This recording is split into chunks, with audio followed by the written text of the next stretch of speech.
I'm going to ask for a couple of things here. For myself, as a man who believes in God, that God has mercy on the young man.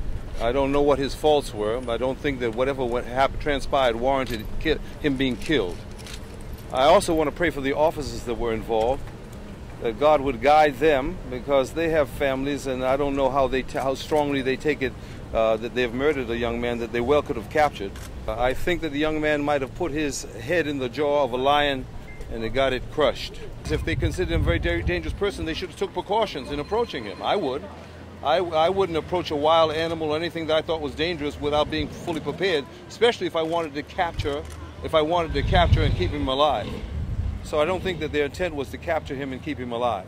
The family is interested in and dedicated to ensuring that a complete and transparent investigation into the circumstances surrounding the death of Usaama Rahim occurs.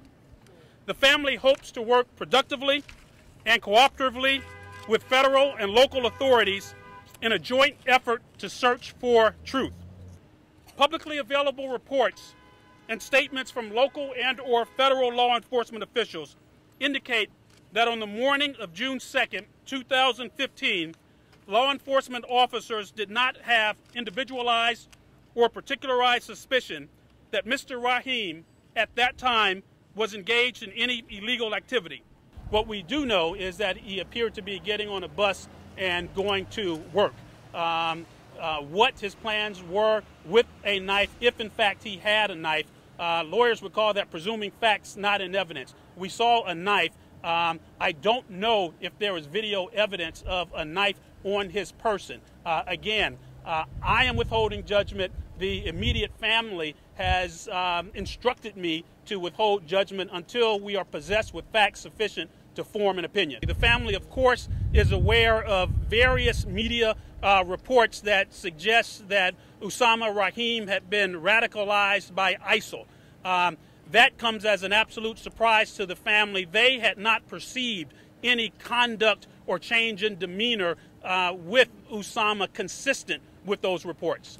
Usaama was a son, a husband to his wife. He was a brother.